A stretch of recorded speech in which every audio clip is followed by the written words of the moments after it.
Abantu abagenze Busiika olunaku lw'eggulo okwerabira ku ddigize empaka ezabadde zeebongera mu bbanga Kataba gwewo ekigo oluvannyuma lw'omwana Tony Ntege okwesimatula mu kadukulu ka kitaawe gye yabadde amusibidde ku lujegere najja okufuna obuyambi.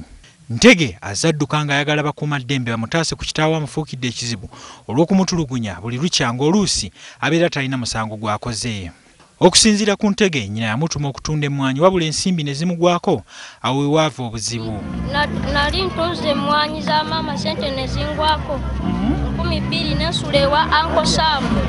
Kati Uncle Sam n'aŋŋamba mugole yagambye noonya sente ze lwakiri ozimuwe n'ennima noonye sente nga sizifunye kati ejjo nabadde nsuza ekiwende wa Uncle Sam.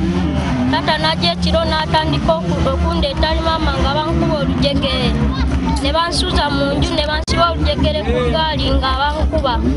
Wano kitaawe Patrick Lubwama we yasinziira okumukaliga ku lujegere era ng'amaze ennaku eziwera ng'alwanagana okulwesimattulako asobole okwekubira enduulu mu bw'obuyinza. Agenda muno okukuba nakunjota bipiira nange nenvaawo.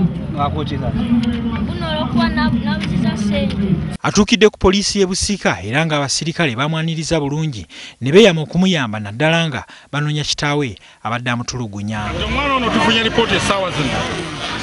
Atutuuseko kati n'atulipootingira nga wadde ku njegere. Tukola kyonna ekisoboka okulaba nga tugenda tumukwata. Mu kiseera kino poliisi ebakanye n'eddimu ly'okunoonya Patrick Lubwama nga wadde akyagumazizza mbiro.